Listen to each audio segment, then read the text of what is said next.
talaga ang panahon natin ngayon kaysa noon. Kung dati gumagamit pa tayo ng papel upang komunikasyon sa ating mga mahal sa buhay, ngayon ay may tinatawag ng teknolohiya.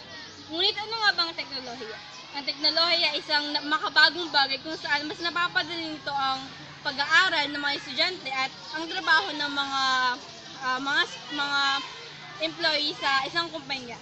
Ngunit para mapatunayan ang opinyon na iyan, ay narito tayo sa mga National High School upang mag-interview na isang estudyante kung totoo nga bang mas napapadali ang kanyang pag-aaral dahil sa teknolohiya.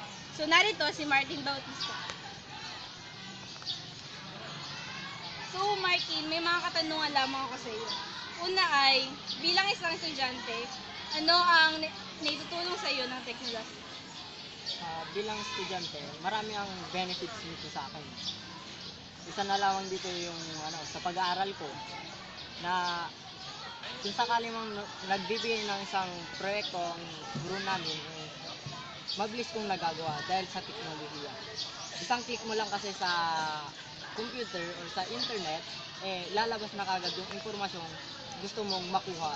Tapos, hindi lang ito sa pag-aaral, maaari din ito sa komunikasyon. Mas napapadali. Yung dating yung sulat kamay, pwede mo na ngayon sa cellphone, ipapadala mo na lang sa mahal mo. Meron bang mabuti at masamang epekto ng teknolohiya para sa isang kabataan? Sa yung masamang dulot, oo, marami din. Kasi minsan, ang mga estudyante, hindi na sila responsable sa paggamit nito. Minsan, ginagawa na nila yung sa cyberbullying na tawag nila. Dito, binubully nila yung mga post ng isang estudyante, kaya naman Tsaka, hindi masyadong na-enhance yung pagbabasa ng isang estudyante dahil na rin sa teknolohiya. Kung dati yung sa libro, talagang babasahin mo muna para makuha mo yung informasyon na gusto mong kunin. Sa internet, click lang, tsaka hindi mo na masyadong binabrowse yung sinusearch. Sa tingin mo, masasabi mo ba talaga na mabuti ang paggamit ng teknolohiya? Mabuti na meron tayong teknolohiya sa panahon natin. Oo naman. Ang teknolohiya kasi part na yan ng buhay natin. Kailangan talaga ng teknolohiya para na rin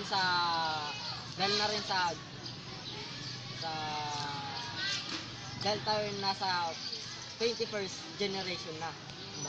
Tapos nasa sa isang gumagamit na rin ng teknolohiya yan kung responsable siyang gamitin ito sa tama o kaya naman sa mali. Ayan, maraming salamat sa inyong mga kasagutan, Mr. Martin Bautista. So, ayan, ating natunghayan nga ang mabuting epekto at masamang epekto ng teknolohiya. Nasa sa inyo na lamang po yan kung paano inyo ito gagamitin, kung mabuti man or masama. At nariyan po ang aking ulat patungkol sa teknolohiya. Narito po si Kayla Marikilan mula sa Gasly.